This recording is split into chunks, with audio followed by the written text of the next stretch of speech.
రాజన్న సిరిసిల్ల జిల్లా గంభీరావుపేట మండలం ముస్తాఫా నగర్లో రైతులు నిరసన బాట పట్టారు. 3 రోజుల క్రితం ట్రాన్స్ఫార్మర్ కాలిపోయిన అధికారులు పట్టించుకోవడం లేదంటూ వారు ఆందోళన నిర్వహించారు. కాగా గత నెల రోజుల నుండి ఇప్పటి వరకు ట్రాన్స్ఫార్మర్లు 2 సార్లు కాలిపోయినప్పటికీ లో వోల్టేజ్ సమస్యను సెస్ అధికారులు పట్టించుకోవడం లేదంటూ దుయ్యబట్టారు. ఇక ట్రాన్స్ఫార్మర్ పరిధిలోని సుమారు 40 ఎకరాలలో కరెంటు లేక వరి పంటలు ఎండిపోతున్నాయని రైతులు వాపోతున్నారు.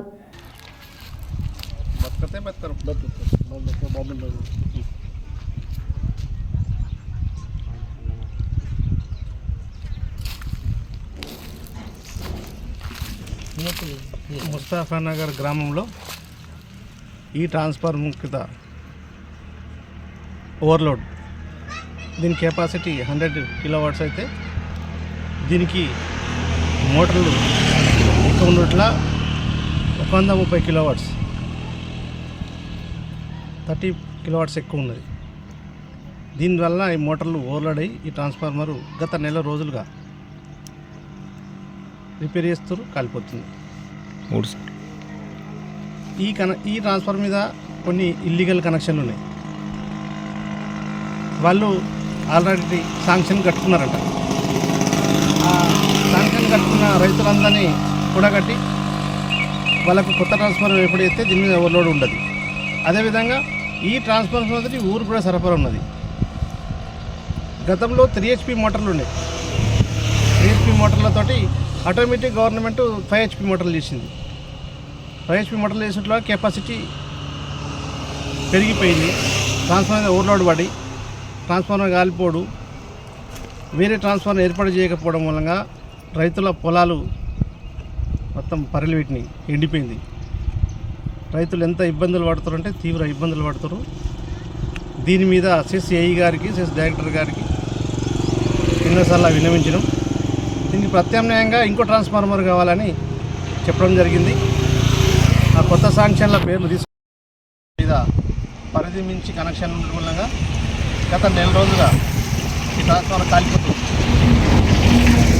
కాలిపోవడం వల్ల రైతుల పొలాలన్నీ ఎండిపోయి పరిలిపెట్టి తీవ్ర నష్టమవుతుంది. చాలా నీళ్ళతోటి బోర్లు వస్తాయి. ఆ బోర్లతోటి కంటిన్యూ నీళ్ళు నడితేనే ఆ పొలాలు వండుతాయి.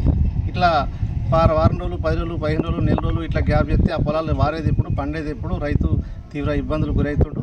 ఈ ట్రాన్స్ఫార్మర్ని ఇమీడియట్లీ కొత్త ట్రాన్స్ఫార్మర్ ఇప్పుడు ఇలా దీని మీద ఇల్లీగల్ కనెక్షన్ ఉంది. ఆ కనెక్షన్ అన్నీ జమ, వాళ్ళు కూడా డిపాజిట్ కడతామని ఫైల్ అప్లై చెప్పారు. అవన్నీ జమ చేసి ఆ కొత్త ట్రాన్స్ఫార్మర్ అప్లై చేయాలి. ఇదే విధంగా ఇదే ట్రాన్స్ఫార్మర్ మీద సగం ఊరుకు కనెక్షన్ ఉన్నాయి. ఈ సగం ఊరు కనెక్షన్ మూలంగా ఫ్యాన్లు, టీవీలు, బల్బులు అనే రకంగా కాలిపోతున్నాయి. ఇన్ని రకాల ఇబ్బందులు కాకుండా ప్రభుత్వం మేము స్పందిస్తలేదు. సెస్ వారికి విజ్ఞప్తి చేస్తున్నాం ఏంటంటే మేము వేరే జాగాల స్థలం చూపిస్తాము, కొత్త ట్రాన్స్ఫార్మర్ని దానికి ఏర్పాటు చేయాలి. ఈ ట్రాన్స్ఫార్మర్ని కేవలం ఊరికే ఉపయోగించాలి అని కోరుచున్నాం. అదేవిధంగా రైతులు జరుగుతున్న నష్టాన్ని స్పందించి ఆ పొలాలని కాపాడకపోతే మాత్రం మేము సెస్ని ముట్టడిస్తాం. రైతులందరం కలిసి తర్వాత జరగబోయే పరిణామాలకు మేము బాధ్యులం కాదు. దీన్ని గుర్తుంచుకొని ఇమీడియట్లీ ట్రాన్స్ఫార్మర్ని కెపాసిటీ ఇది 100 కిలోవాట్స్ కెపాసిటీ, దాని మీద ఉన్న కనెక్షన్లు మాత్రం 130 కిలోవాట్ కెపాసిటీ, అంటే 30 కిలోవాట్స్ కెపాసిటీ ఎక్కువ ఉన్నది. ఏడికెళ్ళి ట్రాన్స్ఫార్మర్లు ఆగుతాయి, షార్టర్లు కాలిపోతాయి, మోటార్లు కాలిపోతాయి, ఇన్ని రకాల ఊర్లే బల్బులు కాలిపోతున్నాయి, టీవీలు కాలిపోతున్నాయి, ఫ్యాన్లు కాలిపోతున్నాయి. ఇన్ని సమస్యలు ఊర్లో ఉన్నాయి. దీన్ని ఇమీడియట్లీ కేవలం సెస్ వల్ల నిర్లక్ష్యం, సెస్ ఏఈ గారి నిర్లక్ష్యం మూలంగానే ఇన్ని సమస్యలు జరుగుతున్నాయి. మన మండల కేంద్రానికి ఆనుకున్న పక్కపంటి గ్రామాన్ని పరిస్థితికి ఇట్లా ఉంటే మారుమూల పల్లెటూళ్ళ పరిస్థితి ఎట్లా ఉంటుందని మేము ముస్తాఫా గ్రామ రైతుల పక్షాన డిమాండ్ చేస్తున్నాం.